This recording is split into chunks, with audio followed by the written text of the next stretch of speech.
समस्या समस्त अच्छे आम समस्ते कांदुचंती आम आम पीड़ित समस्ते पीड़ित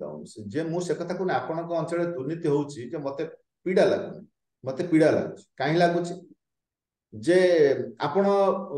भल भाव बुझी पारे मु भावुची आपण अंचल दुर्नीति है गोटे रास्ता काम आसला आपण अंचल 5 लाख काम को 10 लाख काम है से 2 लाख काम कर 8 लाख टका हड़प हो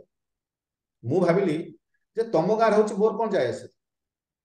किंतु मु बुझी पार तुम गाँव जो 8 लाख टका हड़प है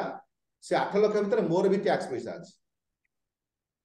तुम 8 लाख जो हड़प है से 8 लाख को पूरण करने पेट्रोल पर पैसा पड़ुची मो गाड़ी पकेला मत बाधुची मुझे बुझी पार आज्ञा मुझे पेट्रोल रेट बढ़ीगला मुझे हंगामा करुच्ची कि तुम गाँव जो 8 लाख हड़प है 10 लाख हड़प है से पेट्रोल पैसा बढ़ला एक बुझी पार जे मु तुम सहित रिलेटेड तुम समस्या सहित मो समस्या जड़ित मु शांति ना मु भावुची तुम घरे जो तुम गाँव रे जो काम हो गला हो दुर्नीति हो मोर भूमिका कौन अच्छी लोक आज्ञा बुझी पार नहीं आपण गाँव रे होतिबा दुर्नीति से मु भुक्तभोगी मु पीड़ित ये कथा लोक बुझी पार आप क्लीयरली बुझिले जदि कौन सी जगह कोटी कोटी टंकार हड़प हो दुर्नीति हो तार इंपैक्ट केते पड़िबो जदि गोटे काम रे 5 कोटी टंकार दुर्नीति हुए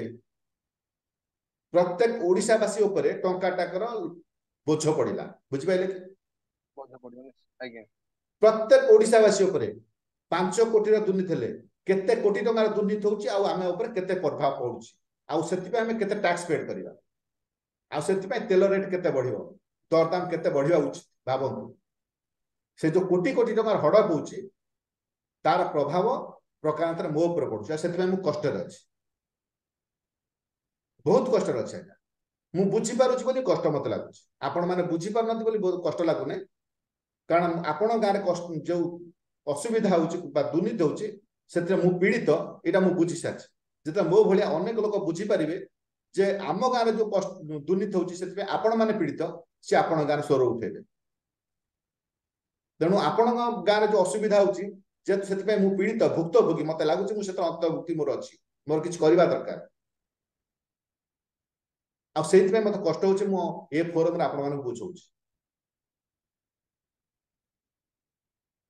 आ जते बेले ए युवक लोक बुझी जिबे जे हां आमे समस्त परिपूरक से कटक रे जहा होउची ता प्रभाव जगसिंहपुर ऊपर पड़ुची जाजपुर रे जहा होउची ता संबलपुर ऊपर प्रभाव पड़ुची जे हम समस्त बुझी जिबा जे जो जगह रे दुर्नीति हेले भी से जो ठिका लोक हो से स्वर उठे कारण से जानिची प्रत्यक्ष नले परोक्ष मो ऊपर तार प्रभाव पड़ुची मु मुक्त भोगी सेतर मु मुक्त न